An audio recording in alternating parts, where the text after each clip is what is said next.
नमस्कार साथियों, मेरा नाम अखिलेश है और मैं आपको नई कहानी लेकर आया हूँ मेरे चैनल मेरी ज़ुबान पे। Thank you very much for supporting my channel जो आज से करीबन 28 दिन पहले सिर्फ 22 सब्सक्राइबर था, आज करीबन 225 सब्सक्राइबर हो गए। Thank you so much. On the road अब मैं चलता ही जाऊँगा, चलता ही जाऊँगा, चलता ही जाऊँगा। मैंने थोड़ी कहानियों के जो माध्यम है, उसको थोड़ा पहले जो था कि वो वल्गैरिटी पे जाता था। कहानी को बहुत सिंपल रखेंगे, लैंग्वेज को बहुत ही ऑथेंटिक रखेंगे, लैंग्वेज को वल्गर नहीं करेंगे। तो दोस्तों आज जो कहानी मैं लेकर आया हूँ, ये कहानी एक लव मैरिज की है। जब लव मैरिज अच्छी होती है तो बहुत सुंदर होती है, इसके कई उदाहरण हैं। लेकिन लव मैरिज यदि बुरी हो जाए, डेंजरस हो जाए, खूनी हो जाए, तो ये कहानी की जैसी हो जाती है। आइए तो मैं कहानी को शुरुआत करता हूँ। ये कहानी जो है एक महाराष्ट्र की एक गांव है, गढ़चिरौली। गढ़चिरौली में 20 सितंबर की बात है।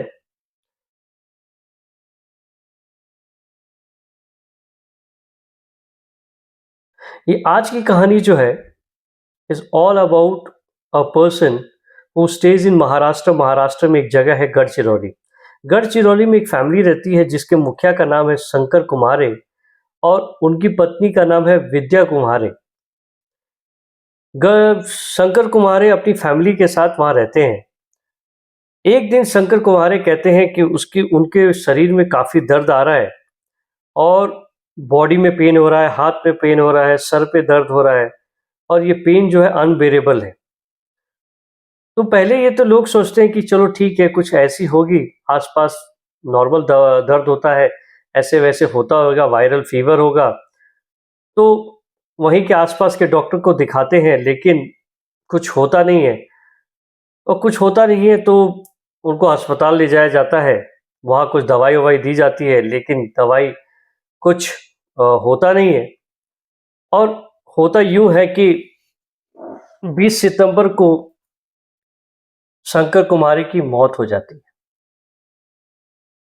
और उससे 6 दिन के बाद करीबन 26 सितंबर को उनकी पत्नी विद्या कुम्हारे की भी सेम बीमारी के जो सिम्टम्स थे, उनके भी शरीर में दर्द हो रहा था, माथे में दर्द, हाथ में दर्द, बॉडी में पेन। और ये पेन इतना अनबेरेबल था कि उनको भी हॉस्पिटल में रखा गया। हॉस्पिटल के बाद उनकी भी मौत हो गई।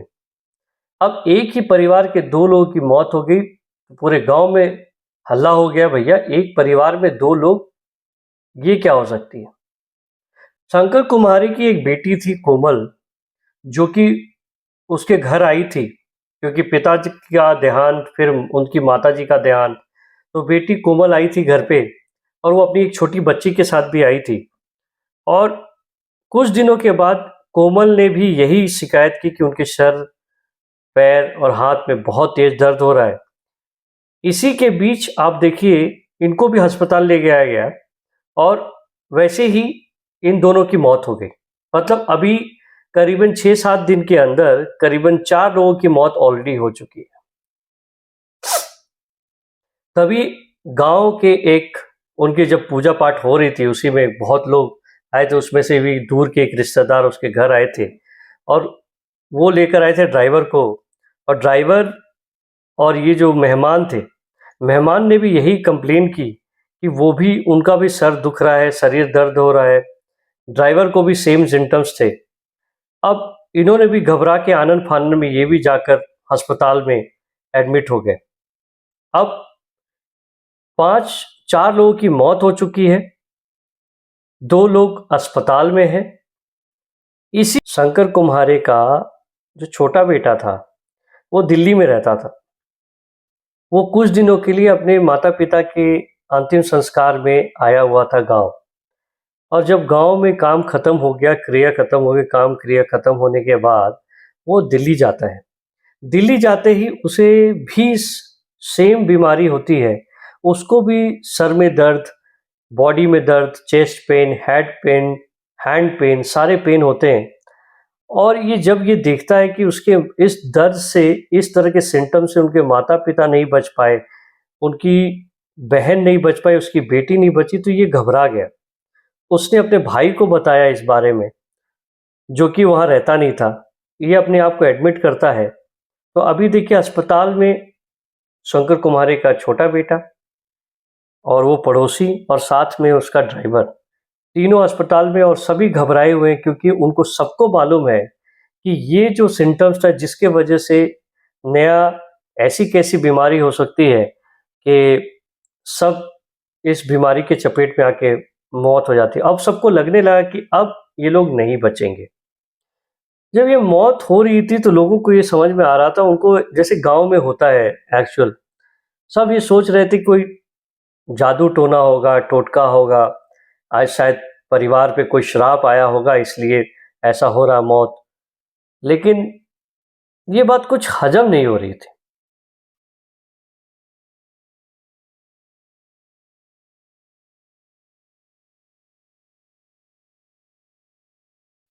जब इतनी सारी मौतें होने लगी तो पुलिस, पहले तो उन्होंने सोचा कि ऐसी ही होगी मौत, कोई बात नहीं, हो सकता है गांव में कुछ वायरल फीवर चल रहा होगा, वायरल कुछ हुआ होगा, ऐसी कोई बीमारी आ गई जिसको कोई ट्रेस नहीं कर पा रहा है।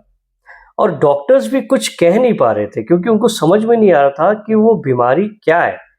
उनको कोई समझ में नहीं आ रहा था कि बीमारी को पकड़े तो पकड़े क्या। कुछ, हर कोई इसी सिम्टम से, और आज तक उनको ये समझ में नहीं आ रहा था। वो दवाई दे रहे थे, डायग्नोस कर रहे थे, लेकिन इस बीमारी की जड़ तक नहीं पहुंच पा रहे थे और मौतें हो रही थी। करीबन 20 दिनों के अंदर करीबन 5 लोगों की मौत हो चुकी थी और 3 लोग बिस्तर पे थे। ये जब 5 मौतें हुई तो गढ़चिरौली की पुलिस ने ना थोड़ा सा दिमाग लगाया। उन्होंने कहा कि ये मौतें अचानक ऐसे कैसे, क्योंकि जनरली ऐसी मौतों में कोई केस बनता नहीं है, क्योंकि ना कोई अटैक हुआ ना कुछ हुआ, सब वैसे ही मौत हो गई, हॉस्पिटल के अंदर सबकी मौत हो गई। बट पुलिस, ये बात हजम नहीं हुई। डॉक्टरों से कहते हैं कि एक काम करते हैं, मैं एक बार पोस्टमार्टम रिपोर्ट को चेक करते हैं। जैसे ही पोस्टमार्टम रिपोर्ट अपने हाथ में लेते हैं तो पुलिस देखती है कि पोस्टमार्टम रिपोर्ट में जो मौत का कारण है वो है सब ऑर्गन फेलियर। ऑर्गन फेलियर की वजह से हार्ट अटैक आया और सारे जितनी भी 5 मौतें हुई थी सबको हार्ट अटैक हुआ था, यानी एंटायर ऑर्गन फेलियर हो गया। अब सारे सरप्राइज थे कि कोई कोई 60 साल का था, कोई 55 साल का था, कोई 28 साल का था, कोई 10 साल का था, और सारे का heart attack and organ failure. तो बात कुछ यूं हजम नहीं हुई।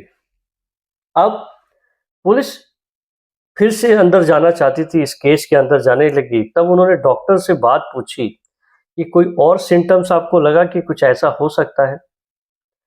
तो डॉक्टर ने बताया कि सबके होंठ जो है नीले थे, थोड़ा-सा होंठ के ऊपर नीलापन था। अब पुलिस का माथा ठनका।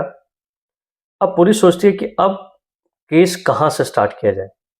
पुलिस क्या करती है, पुलिस छानबीन करती है, आस-पास के लोगों से पूछती है और फिर जाती है कुम्हारे के घर। शंकर कुम्हारे के घर जाती है और शंकर कुम्हारे की हिस्ट्री खंगालने की कोशिश करती है। तो जब लोगों से पूछताछ होता है तो शंकर कुम्हारे के परिवार में तो अब कोई बचा नहीं था। जैसे कि छोटा बेटा था, वो हॉस्पिटल में है, बाकी जो लोग थे वो मर चुके हैं, और शंकर कुम्हारे का जो बड़ा बेटा था वो वहाँ रहता नहीं था, वो बाहर गाँव में काम करता था। तो बहू जो संघमित्रा थी वो घर के अंदर रहती थी। जब पुलिस सब लोगों से पूछताछ कर रही थी तो ये नोटिस कर रही थी कि ये जो बहू है, संघमित्रा का जो बिहेवियर था it was not normal. Sanghamitra, सारे लोग जो घर के अंदर या आसपास रह रहे थे, जो भी उस घर में आते थे, या तो वो मर गए या तो हॉस्पिटल में हैं। लेकिन यही एक औरत या महिला या जो भी थे मेंबर थी, जो, इसको कोई बीमारी नहीं थी और ये एकदम नॉर्मल, किसी के घर में मौत होगी या किसी के घर का कोई परिवार हॉस्पिटल में है, तो थोड़ा-सा जो बिहेवियरल चेंज होगा वो तो होगा ही, लेकिन इसका कोई बिहेवियर चेंज नहीं, ये एकदम नॉर्मल थी।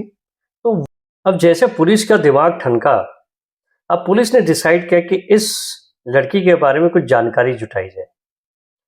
अब पुलिस जो है डायरेक्टली उससे बात तो कर नहीं सकती क्योंकि उसके घर में इतनी सारी मौतें हुई हैं, और यदि पुलिस सख्ती से बात करती या उसे इल्ज़ाम लगाती तो शायद लोग भड़क जाते या पुलिस के खिलाफ कुछ ना कुछ एक्शन हो जाता। तो यहाँ पुलिस स्मार्टली खेलती है और उसके बाद संघमित्रा को पुलिस स्टेशन बुलाती है, और चुपके से बुलाती है, और उसके बाद उसको रिमांड में लेती है। अब रिमांड में लेने के बाद जब उससे सख्ती से पूछा जाता है तो वो टूट जाती है, और उसके बाद जो कहानी बताती है वो आप सोच भी नहीं सकते। एक लव मैरिज कैसे मौत का तांडव कर सकता है, ये आप इस स्टोरी से समझेंगे। तो संघमित्रा जो है, उसकी जो एजुकेशनल बैकग्राउंड है वो मैं बता दूं। संघमित्रा जो थी वो एग्रीकल्चरल डिपार्टमेंट में पढ़ाई करती थी, कृषि विद्यालय में, and she was a topper.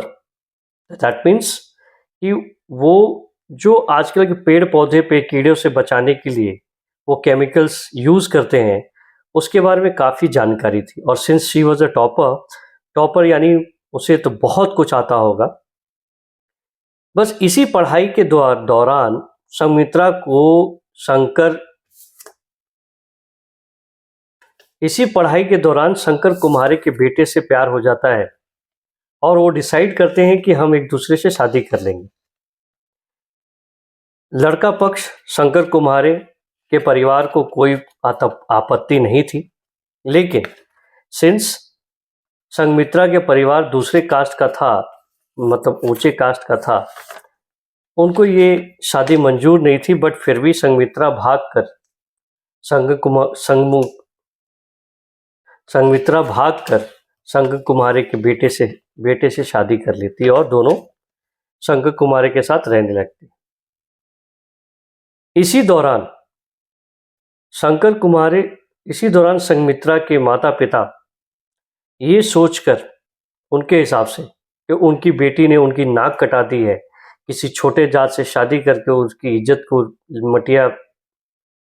इज्जत को दागदार कर दिया है, इस सदमे को सह ना पाए और उन दोनों ने आत्महत्या कर ली, यानी खुदकुशी कर ली। अब शादी तो हो चुकी, कुछ दिन शादी चलता रहा, अच्छा चला। संघमित्रा के अरमान जो थे वो सब कुछ ठीक ठाक चल रहा था, पति भी प्यार करता था, सास ससुर भी प्यार करते थे। लेकिन कुछ दिनों के बाद संघमित्रा, क्योंकि नए ख्यालों की थी और दूसरे बैकग्राउंड से थी, और शंकर कुमारी का परिवार जो था बड़ी ऑर्थोडॉक्स फैमिली का था, कुछ दिनों के बाद उनकी एक्सपेक्टेशन ऐसी थी कि बहू जैसे सभ्य बहू होती है वैसे ही उनके हर बात को हाँ ना में करे। लेकिन संघमित्रा ऐसी नहीं थी, वो मॉडर्न ख्याल की थी।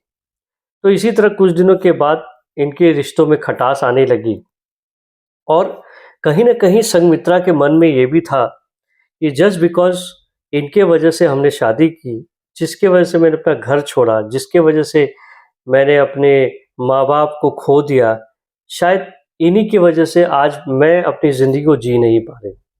तो कहीं ना कहीं उसके मन में ना ये एक बात घर कर गई थी कि इन्हीं के वजह से मैं अपनी ज़िंदगी जी नहीं पा रही हूँ।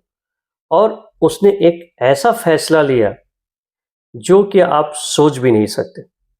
उसने डिसाइड कर लिया कि मुझे जिन लोगों के वजह से आज मेरे माता पिता इस दुनिया में नहीं है, उनकी आत्मा को तभी शांति मिलेगी यदि जब मैं उनकी कत्ल कर दूंगी। अब उसने प्लान बनाना शुरू किया। इतने में, जैसे कि आप जानते हो कि इनकी संघमित्रा के परिवार में सिर्फ ये अकेली बेटी थी, माँ बाप तो थे नहीं, लेकिन संघमित्रा की एक मामी इसी गांव में रहती थी, और संघमित्रा की मामी का इसके ससुराल से एक जमीन के टुकड़े की वजह से विवाद था, और वो सुलझ नहीं रहा था। एक दिन मामी उसके घर आती है और संघमित्रा से बात करती है बातों बात में संघमित्रा कहती है कि मामी मैं बहुत दुखी हूँ और मेरे अरमान सारे चकनाचूर हो गए और मेरे माँ बाप मेरे वजह से या इनके वजह से उन्होंने आत्महत्या कर दी और मैं चाहती हूँ कि मैं इनकी भी ज़िंदगी ख़त्म कर दूँ। तो मामी ने पहली बात सुनी, मन ही मन मुस्कुराई क्योंकि वो भी जानती थी यदि ये दोनों मर जाएंगे, कोई नहीं रहेगा, तो शायद ये ज़मीन का टुकड़ा इसका हो जाएगा। अब दोनों ने मामी ने भी हाँ में हाँ भर दी कि चलो ठीक है, करते हैं इसको। अब संघमित्रा ने क्या किया? संघमित्रा ने एक ऐसा पॉइजन ढूंढ के निकाला, किसी को कुछ नहीं मालूम। इस पॉइजन एक ऐसा पॉइजन था जो कि ये मेडिकल किसी भी मेडिकल कारणवश ये ऐसा कलरलेस था, ऑर्डरलेस था और ये किसी भी टेस्ट में पता नहीं चलता, या तो कह सकते किसी टेस्ट में आइडेंटिफाई नहीं हो सकता था। Since she was expert of all this poisons, तो उसने क्या किया कि अब जो मेडिसिन है या यूं कहें कि जो पॉइजन है उसको वो धीरे धीरे कभी खाने में, कभी पानी में, किसी तरह ना किसी तरह वो सब परिवार को देने लगी। अब आहिस्ता आहिस्ता ये जो स्लो पॉइजन था काम करना शुरू करता है और 20 तारीख को वो शंकर कुमारी की जान ले लेती है। फिर उसके बाद 5वीं उसकी पत्नी थी। अब इसी तरह सभी लोग, अब आप जानते हैं कि उसका इंडिकेशन क्या था, मैंने सारा कुछ बता रखा है पुरानी कहानी में। इसकी कहानी के आगे में मैंने बता रखा है कि बदन में दर्द, सर में दर्द, ये सारा कुछ था। अब जैसे ही ये कहानी बताई, अब पुलिस का माथा ठनक गया कि भैया एक बहू ऐसा कैसे कर सकती है कि अपने ही परिवार के लोगों को, सिर्फ कोई और तरीका तो हो सकता था। आप चाहे तो डाइवोर्स ले लेती, आप चाहे तो बात कर सकती थी, अपने उसके पति को छोड़ के अपनी नई जिंदगी शुरुआत कर सकती थी। किसी का मौत उतारने, किसी को मौत के घाट उतारना कोई आसान बात नहीं है। एक क्रूर प्रवृत्ति के लोग ही ऐसा कर सकते थे। और ये जो उसके मन में घर घर चुका था, जिसकी वजह से एक ऐसी इंसान बन चुकी थी जिसका दिल ही ना हो, शायद उसका दिल अब पत्थर बन चुका था। फिर पुलिस ने इमीडिएटली, जब पता चला पुलिस को कि जब जब पुलिस को ये पता चली कि ये एक्चुअली एक केस ऑफ पॉइजन है और किस तरह का पॉइजन है, जब संघमित्रा ने बताया कि कौन सा पॉइजन उसने दिया, इमीडिएटली पुलिस को पता चला।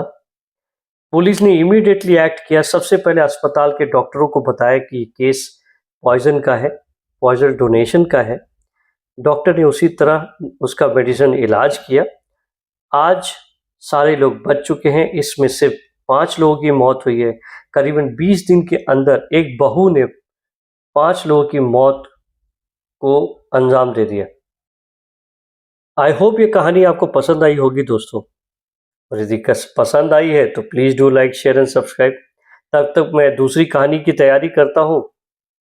तब तक अलविदा, खुदा हाफिज, शब खैर, सत श्री अकाल।